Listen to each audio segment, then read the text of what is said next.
Survival mode is the single best way to experience Fallout 4. Upping the difficulty, upping the survivability elements of this game really just bring a whole new set of features to it and make it a lot more interesting. But for some people, survival mode is simply too punishing and too frustrating to play. So in this video, what I want to show you are a set of mods that I think will up the immersive survival factor of Fallout 4 without making it ridiculously difficult unless you want it that way. It'll definitely make certain aspects of the game more difficult, but I think not too much, and it still gives you enough customizability so you can keep things fun and not overly frustrating. But before we dive into that, we have to say a thank you to the force that has been protecting this channel against copyright claims and demonetization. It is today's video sponsor with Raid Shadow Legends, a truly massive game with over 600 champions to choose from and literally millions of champion combinations that you can master. And you can use my QR code on screen now or the links down below to download Raid for yourself to your mobile phone or PC. And Raid has been incredibly busy. It just celebrated its 3rd anniversary as one of the top games out there. And the reason it's so good is there are always new things to do. They added in the Hydra, one of the baddest and scariest bosses in the game that features multiple heads, each having their own ability. Which, speaking of, they also just introduced the Shadowkin faction, meaning you have a bunch of new champions to choose from that are tribal warriors from the Far East, and have an absolutely epic design to them. And even just recently, they added a new event with the Path of Light that is 3 branching paths as well as some epic skins for Trunda Gilt Mallet. But they're not stopping, and Raid is still incredibly active. They're currently running a Deliana Chase event, where both new and existing players can get their hands on a brand new legendary champion.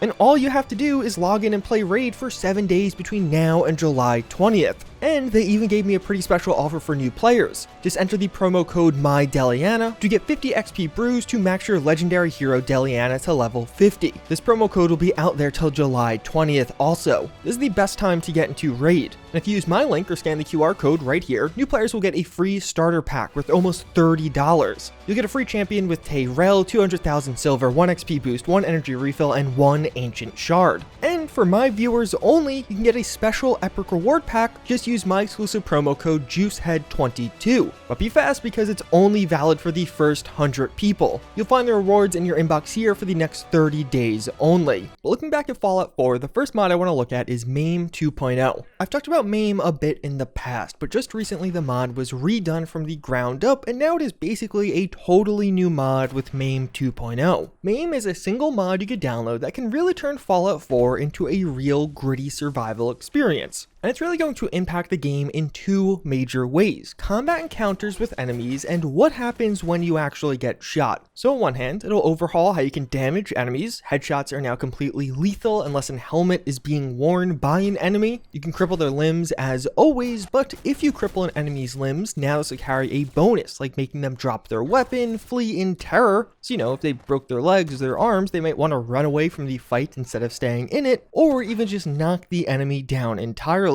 So when you get into combat, there's a whole new incentive to really try and focus on where you're firing, whether it just be a headshot, like that's always a thing, but even focusing on the limbs now has certain benefits. And this will also apply to you. You'll want to wear a helmet with this mod as enemies can quickly take you out. Headshots are also one-shot lethal against you if you're not wearing a helmet. And it actually has this cool feature where even if you are wearing a helmet, if an enemy successfully headshots you, you're going to get this contusion gameplay moment where it's going to have a powerful and all-encompassing on-screen effect, and you'll kind of be briefly stunned because, you still did just get shot in the head even though your helmet saved your life. And one of the most impactful features overall is bleeding. Now when shooting enemies, it'll trigger a bleed on some of these shots depending on where the shot lands and even the caliber type versus their armor. And this will also naturally apply to you as well, which kind of transitions us into our second section, where MAIM will overhaul what happens to you when an enemy does land shots on you. The mod is largely broken up into 3 categories, with emergency healing, pain, and really fixing the issue. Now in combat, in particular with higher caliber rounds or just a lot of bullets in general, they will pierce your armor and hurt you. This will open up a wound and you'll have to address that. It is the simple side where you're going to be bleeding out, so you're going to have to bandage yourself up. You'll have both chest bandages and also things for your arms or legs. I know though, there's actually a lot of mods out there that have a bleed mechanic and having to bandage yourself to stop the bleed. This takes things a step further with pain. Just because you stopped the bleed doesn't mean you're not in pain. You actually still are in pain. And pain will have a big gameplay impact. You'll have difficulty aiming, you might have blurred vision, vision, or even not be able to sprint or move accordingly. But naturally, to address that, there are a variety of painkillers, including a very common one with alcohol. You can use alcohol in MAIM to actually numb the pain and continue on in the fight, temporarily remove that debuff, and even has a whole hangover mechanic if you use too much alcohol. I know though, all of that is kind of one half of this. That's the stuff you're going to have to do while in the middle of combat if you end up getting shot. After combat officially ends, you're going to have to take measures to actually fix the issue. You might have temporarily stopped the pain and bandaged up the wound, but now you might have to do things like use a surgery kit or perform a blood transfusion on yourself to have long-term health restored, to actually fix that body part. Naturally, with this, there are going to be a bunch of new aid items added into Fallout 4 that will appear all throughout the world. There's even these new enemies to pop up with the Brotherhood of Steel and the Gunners that will drop these aid items, them being medic enemies. And at points, this could actually get a bit overwhelming. There's so many different things, it's kind of hard to track what items you need to address each injury, but they actually just recently released an optional update for this mod where it can simplify this. Known as MAIM Lite, it'll actually take the amount of aid items and turn it down quite a bit. So it's a lot easier to follow. There still is that component of having to stop bleeds, having to use painkillers, and having to fix it after, but not as many items, so it's not nearly as overwhelming. The effect this will have overall is you're going to have to go into gunfights, and really the gameplay of Fallout 4's combat overall is slowed down. You're going to want to avoid getting shot in Fallout 4 and even invest in higher caliber or armor piercing weapons and even armor for yourself. Going into combat and trying to pick off as many enemies ahead of time is now incredibly valuable. Getting flanked and having somebody blast you with a shotgun or get a few rounds into you with an SMG can be very deadly very quickly. Running and gunning just doesn't work anymore. If you run into a bunch of enemies, even if they're lower level, they will quickly get a bunch of hits on you and you'll probably just die before you could actually apply bandages and painkillers. And I like how this mod does have the effect of evening the playing field. A lot of the things that apply to you also apply to enemies, so you have some additional avenues to handle combat encounters. Overall, one that I think has a really positive influence and impact on Fallout 4. In particular with MAIM Lite, it's kind of a lighter version of making Fallout 4's combat mechanics a bit more interesting. I know though, that's one aspect of Fallout 4's combat, one aspect of surviving in Fallout 4, making those combat encounters more interesting. You may also want things to be more interesting in the world, and perhaps even want to make that world a bit more horrifying. And for that, we do have FallEvil Complete Edition, as what this will do is add in a plethora of terrifying creatures from the Resident Evil franchise into Fallout 4. First, we do have zombie dogs. They look exactly how you would expect and actually spawn among regular mongrels in Fallout 4. These zombie dogs are going to be both faster and actually deal more damage though, so they're going to lead the pack. You'll see them sprinting out ahead. And a cool part about this is there's actually variants of these. You get a hyena variant that will actually be a bit more aggressive with their AI, but if they take some losses or even just one takes damage, they are more likely to cower away and flee. And there's actually a third and very special variant that I'll just let you find in game for yourself. Paleheads are those horrifying enemies you're probably just going to want to avoid in the early game. They have an absolutely awesome eyeless design and two different variants to them, but as you'll quickly notice in combat, they have a very unique feature. These guys will heal. As you deal damage against them, they will begin to automatically start regenerating health, which means that you either have to deal a lot of damage very quickly or use something that will deal damage over time, like a flamethrower. Set them ablaze and they will die much quicker. They're quite fast and horrifying, but they also do feel like a real Fallout mutation. Like you could totally see the lore behind this being some FEV virus mutation of some kind of creature, or even some different take on a human with the FEV virus as opposed to a super mutant. Hunters probably have the coolest design out of the bunch, and I actually think are the most difficult to face in game. They're going to be a human reptile hybrid, which means they are actually built with a tough outer shell and will be very resistant to most damage types in game, although laser weapons will serve as a huge and hard counter to them. It really almost feels like they occupy the role of a bit of a tougher Deathclaw, not quite as fast as a Deathclaw, but definitely having more HP and really more resistances, and once they get on you, they can be really, really deadly. And last but not least, we do have Lickers, which are mutant humans that will cause rapid death with high damage attacks that can both stagger you and lead you to having a bleed out. One of the interesting things about this mod is, although obviously it's not lore friendly, even in the slightest, I feel like the designs of a lot of these creatures actually fit quite well into Fallout 4. Between the FEV virus or weird mutations, it doesn't really feel that out of place to have some of these creatures in this world, and overall it'll serve to make those miscellaneous encounters as you're exploring the Commonwealth far more interesting. There really aren't that many creature mods out there, and this is going to be one of the best options, especially if you want things to be scarier. But speaking of making things scarier, we also do have the FallEvil Mega Zombie Pack. This one's actually a bit simpler, as what it'll do is both reskin and kind of recharacterize the feral ghouls in Fallout 4 and basically turn them into more proper and true zombies. And these zombies naturally are from the Resident Evil franchise. That's where these skins are coming from. This probably immediately just jumps up to being one of my favorite zombie mods for Fallout 4. The skins here are incredibly well implemented and actually quite diverse. There's a range of different skins, whether it be more zombified, where they really look like they are rotting corpses that are somehow attacking you, to almost more on the human side, like okay, they only just turned into zombies not that long ago. But even further, this mod has an optional file for editing the behavior, so zombies will be a bit slower. This being more of those traditional zombies you've seen in past media, mostly movies. We can offset this with mods that will make it so there are larger zombie hordes in the game, and even so these zombies can grab you and hold you down. So they're slow moving force, but when they actually appear and if they get close to you, they are a real and serious threat. And I actually like this because it's a bit of a hybrid in that they're not that slow. Their attacking motions are a bit slower, but the zombies overall can still get to you relatively quickly, just like a feral ghoul. And I feel like it's actually a pretty nice hybrid between feral ghouls by default and zombie walkers that are just actually moving very slowly. It fits really well with the FallEvil Complete Pack, as some of the areas will now just have an absolutely horrifying variety of enemies for you to face.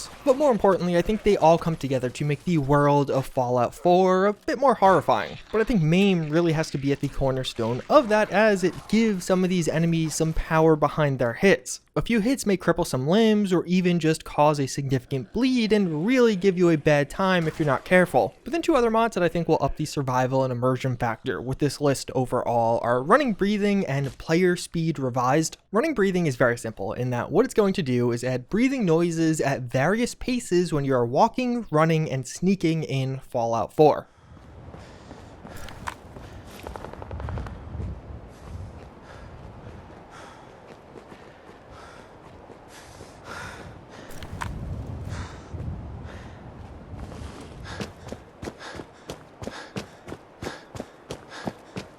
It's a very basic mod, only adding in a relatively small feature, but it does make the game overall feel a bit more survival oriented. Conversely, Player Speed Revised will change how fast your character moves in various circumstances. With a holstered weapon, when you don't have any weapon out, you'll actually run slightly faster. When you do have a weapon drawn though, you'll be moving slightly slower because you're naturally holding a weapon. And in particular, when aiming down sights and sneaking, you're going to move notably slower than you would in vanilla Fallout 4. Where aiming down sights, you're actually moving at quite a snail's pace, but naturally you're holding up a weapon, so that makes a lot of sense. They are a couple of minor changes, but I do feel like this fit with the overall list and actually the goal of making Fallout 4 feel more survival oriented and immersive. But then last but not least, we do have SKK Combat Stalkers, which is actually a bit of an older mod that is just now returning to Nexus. This is a perfect one to pair with MAIM if you truly want to up the difficulty in Fallout 4 kind of at all times. This will make it so there's two new encounter types for enemies in Fallout 4. They'll have patrols patrolling around. If they see you, they'll likely attack you and kind of follow you a bit. But then also what is a bit more horrifying are stalkers, which are groups of enemies that will more or less just be hunting you. They're trying to track you down. The way this is implemented is actually pretty cool though. It's not just going to be a bunch of enemies that spawn around you like some other mods do, but rather there'll be stalkers that spawn in your general vicinity and they'll start looking for you, but they may not actually find you. And in fact, you may accidentally avoid them if you just stay on the move, depending on how you're playing at a given time. But if they do find you, they of course will come after you, and you might just be exploring and suddenly find several raiders or ghouls or something else entirely coming after you. And you can fully configure how this all works. I have notifications on, so the stalker spawns do pop up as alerts on my screen, but that's just for video purposes, and ideally you'll have that turned off so it is a surprise. And the groups can be quite large. I have it on random so you can get as low as 2 stalkers or up to groups of 8 stalkers attacking you at once. And this is another one that really gets a lot more fun with MAIM, because these enemies flanking you could deal a ton of damage. They could take you out in just a few shots. and it makes it so you have this looming paranoia in Fallout 4. You might have a bunch of raiders or even ghouls that are actually following you. They picked up your scent and are trying to figure out where you are. But I think these two mods in particular have a nice synergy to them that really up the stress factor or the tension at certain points while playing this game, which for me makes things a lot more fun. Overall though, I think those are a variety of mods that could up the survival factor, perhaps in a bit of a different way. Not really focusing on building up a camp, cooking food, or fighting against the conditions, but really around combat and combat encounters. With that said though, hopefully you guys found this one informative. Hopefully you'll download some of these mods if you like them. But with that, I thank you all again for watching, and I hope to see you all next time. Later.